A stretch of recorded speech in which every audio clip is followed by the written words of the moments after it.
GT Countdown.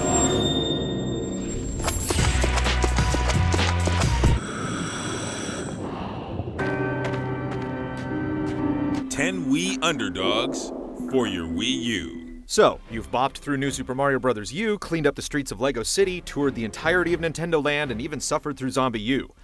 Now what? There's no question the Wii U game library currently leaves something to be desired, and any of you who went all in on the system are probably looking for other experiences that are Nintendo exclusive.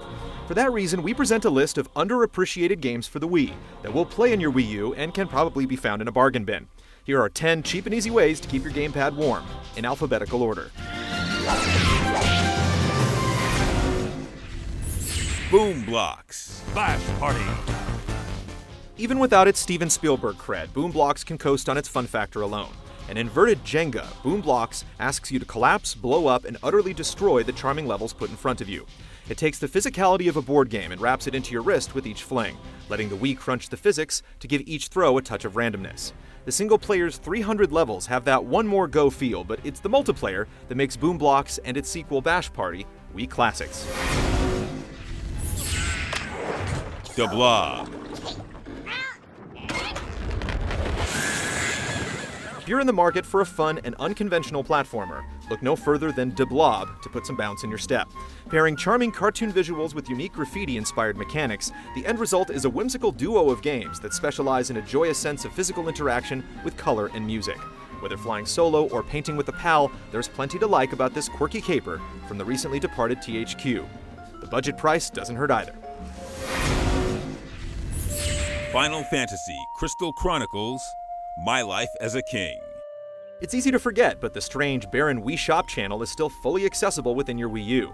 One of the more interesting WiiWare exclusives buried inside is Final Fantasy Crystal Chronicles, My Life as a King. You play as a little boy king who sends his servants out on adventures. It should be boring. They level up, learn spells, and defeat bosses, while you stay at home and make all the plans. But the fun comes in playing a character you ignore in other games, and finding gratification in playing the support role to the sword-swinging heroes. Plus, it feels nice to save the day, then jog around the city you've created, and have the little people congratulate you for it.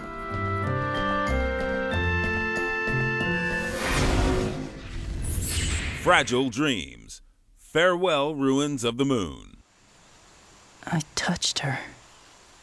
Set years after an enigmatic disaster, Fragile Dreams puts you in the role of a boy setting out to find other survivors after his caretaker passes away. Dark hallways, limited resources, and eerie ghostly figures, Fragile draws from the survival horror template, but puts an emphasis on loneliness and mystery, rather than fear. While the controls are a bit clunky, the game features beautiful art and music and a cast of interesting characters, including a quirky mask-wearing peddler and a delicate girl singing in the moonlight. Ultimately, it's the sense of mood that draws you in, living up to its title as you encounter the ghosts and mementos of lives now lost. The Last Story. Xenoblade Chronicles stole the thunder as the first successful candidate of Operation Rainfall, so it's easy to see why The Last Story doesn't get much love. After all, even though Nintendo published it in Japan, they couldn't be bothered to bring it out here in North America. No, The Last Story's US release was thanks to the efforts of Xseed. This is a great RPG with a unique combat system that eschews the traditional format and boasts a touching story that shouldn't be missed. Though you missed out on its criminally low $8 price tag on Amazon last year, it's still worth every penny. And unlike the GameStop exclusive Xenoblade, this one's still readily available for purchase. Stop gulping like an idiot. Little King Story. From the creator of Harvest Moon, Little King Story pleasantly ventures beyond life simulation into a game of adventure and strategy. You play as Korobo, the newly crowned child king who, along with his crafty advisors, has to mature the kingdom of Alpoco's carefree adults into farmers, soldiers, and animal hunters. You do so by means of a GameCube-style call to arms. This small hero and his minions will not respond to Wii Motion Control. With the upgraded layabouts in tow, quests versus lovable villains accompany rousing musical arrangements of old-world classics. While the usual RTS tropes of excavation, discovery, and battle abound, this underdog constructs its own attack formation along our path of forgotten Wii gems.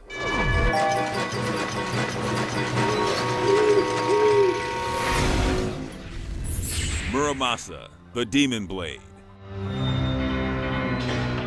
While certain titles often fall into the trap of providing more style than substance, Muramasa the Demon Blade is a fortunate example of a game that's every bit as sharp as it looks. This modern take on classic Japanese folklore marries impressive 2D graphics with a Metroidvania-inspired design, bolstered by complementary RPG hooks, split storyline paths, and a vibrantly realized world rendered in Vanillaware's trademark style. Flat as its visuals may be, there's plenty of dimension to this often overlooked Wii favorite. SSX Blur. This is gonna be wild. The first SSX game to be exclusive to one platform since the original on PS2, Blur uses motion controls better than most sports games on the Wii. Instead of potentially cramping your fingers around the controller to perform uber tricks, you draw shapes on the screen. It sounds like a silly gimmick, but once you get in sync with the game's pace, it's a satisfying rhythmic experience. The courses also stack up to comprise one massive mountain with 3 peaks, so unlike the recent update to the franchise, you can start at the top of the mountain and see almost the entire game in one ride.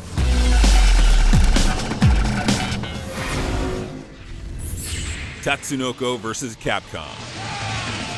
Though quality fighters are in short supply on Nintendo hardware, Tatsunoko vs. Capcom offers a Wii-exclusive treat that definitely packs a punch.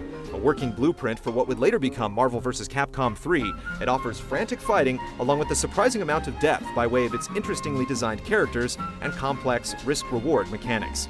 The giant-sized battles are ludicrous fun, and the localized version also brings the notable addition of online play. If you've grown weary of beating up on poor old Mario, consider this hidden gem for your next fighting fix. Zack and Wiki. While Capcom does like to retread its library, there is the occasional trail being blazed as well. Zack and Wiki, with its rapscallions, pirates, and puzzle solvers, is just that. Delightful scenes become short-burst puzzle fests, using Wii gestures to put you in the experience. While the love affair with Waggle has proven short-lived, these brief flings are a reminder of the potential of motion controls.